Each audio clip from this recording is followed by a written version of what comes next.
Olá, irmãos, paz e unção. Eu sou Jonathan Almeida e venho neste momento tentar explicar para você um pouco do que está acontecendo com essa guerra que nós estamos acompanhando aí em Israel, Palestina, aquela faixa de Gaza. Claro que para poder compreender perfeitamente, a gente precisaria entrar em alguns assuntos de políticas e todos os outros assuntos que abordam todo esse contexto. O intuito de hoje é compreender como isso surgiu. Para isso, nós vamos pegar a Bíblia, lá em Gênesis capítulo 12.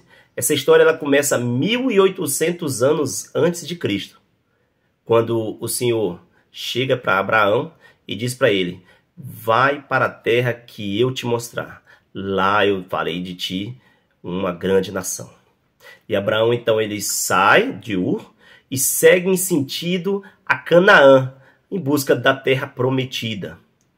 Abraão, por volta dos seus 80 anos, 80 e poucos anos, ele escuta do Senhor de que ele iria ser pai de uma grande nação e que seus filhos teriam uma descendência que não poderia nem ser contadas.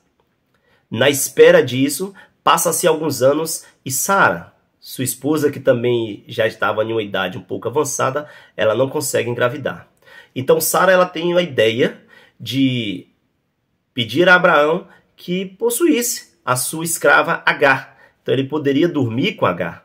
Então, nesse encontro de Abraão com Agar, surge o filho chamado Ismael. Então, por volta dos seus 90 e poucos anos, o Senhor dá a graça de Sara engravidar, porque a promessa era do filho entre Abraão e Sara. Sara, então, engravida e ela tem um filho chamado Isaac. Acontece que Sara, por ciúme de Agar, ela chega para Abraão e fala que ela não quer mais que Agar conviva com eles mais, e Abraão precisa então expulsar aquela mulher junto com Ismael. Abraão fica muito triste, porque Ismael era filho dele.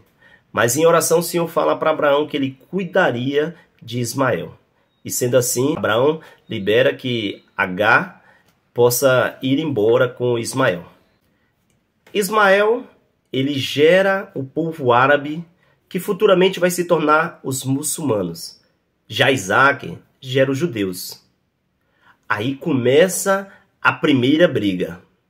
Muçulmanos e judeus possuem o mesmo pai, Abraão. Porém, os muçulmanos são filhos de uma escrava. Porém, são os primeiros filhos.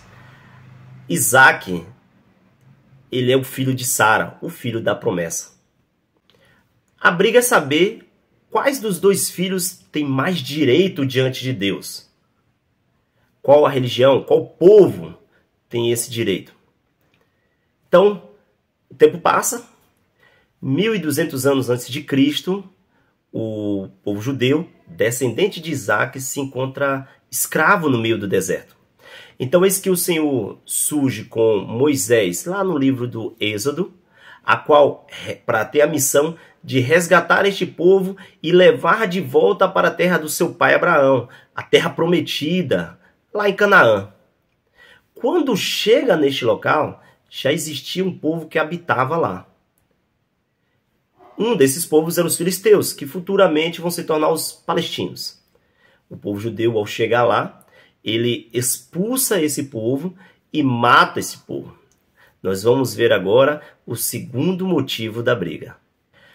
A terra de Canaã, que hoje também chamamos de Palestina, tem o seu povo que foi expulsado pelos judeus. E então os antigos moradores reivindicam aquele território como seu, de origem. E por isso existe todo este conflito entre os israelenses e os palestinos. E este é o combustível que faz com que essa guerra não para nunca. Porque de um lado nós temos o povo judeu que briga contra o povo muçulmano no fanatismo religioso de quem é o primogênito de Abraão, quem merece essa aí. E por outro lado nós temos o povo judeu que briga contra os palestinos pelo território, de quem é o principal dono daquela terra.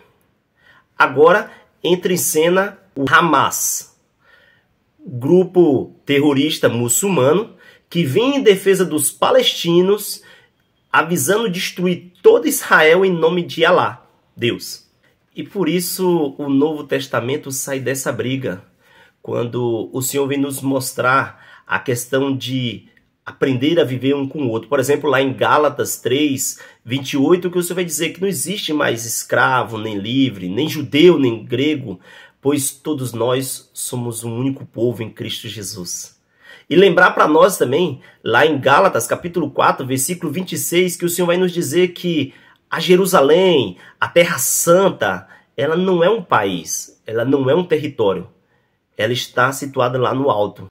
O céu é a nossa Jerusalém, a Jerusalém celeste. A palavra Jerusalém significa cidade de paz.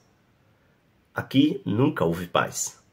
No local onde o território é cheio de guerra, nós vamos compreender que a briga não deve ser por um território aqui, mas sim por um lugar, uma pessoa. É em Jesus que existe toda a paz. Jesus é o território onde acontecerá toda a graça de paz, alegria e onde realmente nós vamos ver a terra onde emana leite e mel. Paz e unção, tenham todos uma boa tarde.